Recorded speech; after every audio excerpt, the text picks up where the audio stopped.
বনি ইসরায়েলের একজন লোক ছিল যে ৯৯টি মানুষকে হত্যা করেছিল। সে তওবা করার চিন্তাভাবনা করছিল, তাই সে একজন আবিদের কাছে গেল। সেই লোকটি এই আবিদকে বলল, আমি ৯৯টা মানুষকে হত্যা করেছি, আল্লাহ কি আমাকে ক্ষমা করবেন? আবিদ যখন এটা শুনলেন তখন বললেন যে তুমি ৯৯টা লোককে খুন করেছ, আল্লাহ সুবহানাহু ওয়া তাআলা কিছুতেই তোমাকে ক্ষমা করবেন না। এখন সেই লোকটা আবিদকে খুন করে ফেলল। এই লোকটির কাছে মানুষ হত্যা করা এতটাই সহজ, পানির মতো। তার সাথে তার মতের মিল হয়নি বলে সে তাকে মেরে ফেলল। সে তার ফতোয়া পছন্দ করেনি বলে তাকে মেরেই ফেলল। এরপরও সে তওবা করার জন্য উঠে পড়ে লাগল। তার অন্তরের ভেতর কিছু অংশ হলেও ভালো ছিল। সুতরাং এ সময়ে সে খোঁজ করল যে কাকে জিজ্ঞাসা করা যায়। সে জানতে পারল এক আলেমের কথা।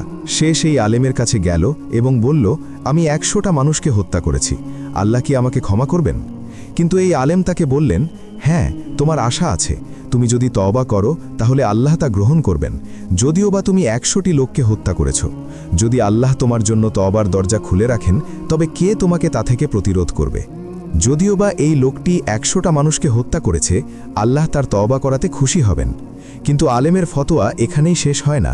তিনি আরও বলেন, তোমাকে এই শহর ছেড়ে অন্য জায়গায় চলে যেতে হবে। এইটা হলো খারাপ একটা শহর। আমি চাই যে তুমি এই শহর ছেড়ে অন্য শহরে যাও, যেখানে এমন সব লোকেরা রয়েছে যারা আল্লাহর ইবাদত করে, ফলে তুমি তাদের সাথে ইবাদত করতে পারবে। আলেম বুঝতে পেরেছিলেন যে এই লোকটি যতক্ষণ এই শহরে থাকবে ততক্ষণ পর্যন্ত সে পাপ কাজ করতেই থাকবে, যদিও বা সে তওবা করে, কারণ সে খুন করার প্রতি আকৃষ্ট হয়ে গেছে। ঠিক একজন ড্রাগ অ্যাডিক্টের মতো। যতক্ষণ পর্যন্ত একজন নেশাগ্রস্ত ব্যক্তি সেই একই পরিবেশ, একই সঙ্গ, একই গ্রুপের মধ্যে থাকবে, যদিও বা সেই ব্যক্তি তওবাও করে, তারপরও সেই একই কাজ করতে থাকবে। তাকে পরিবেশ বদলাতে হবে, কারণ তার চারপাশের সব কিছু সেই নেশার সাথে সম্পর্কিত। যখনই ড্রাগ ডিলার, যার কাছ থেকে সে ড্রাগ কিনত, তার সাথে সাক্ষাৎ হলে সেটা ড্রাগের কথা মনে পড়বে। যে বন্ধুর সাথে নেশা করা হতো, তার সাথে দেখা হলেও ড্রাগের কথা মনে পড়বে।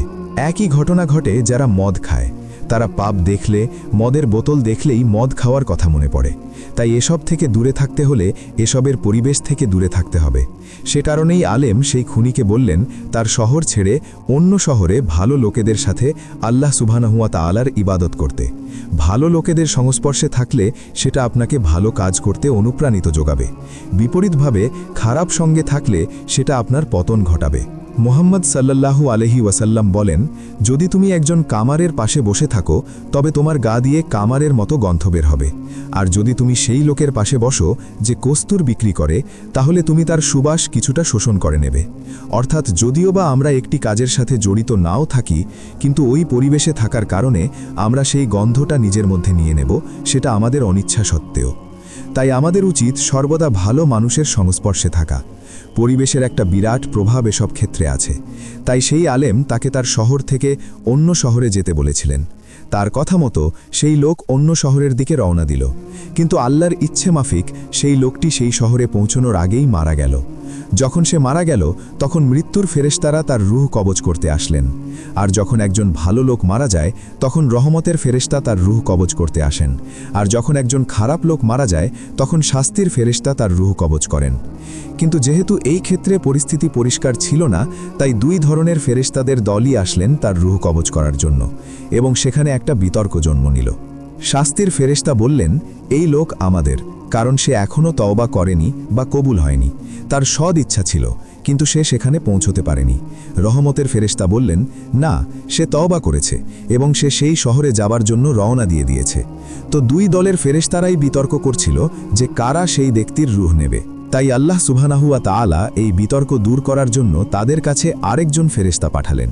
তিনি তাদের বললেন, সে যেখানে মারা গেছে সেখান থেকে উভয় শহরেরই দূরত্ব পরিমাপ করো। যদি তোমরা তাকে তার নিজের শহরের কাছে পাও তাহলে সে জাহান্নামী, আর যদি সে অন্য শহরের ভালো লোকেদের নিকটবর্তী হয় তাহলে সে জান্নাতি।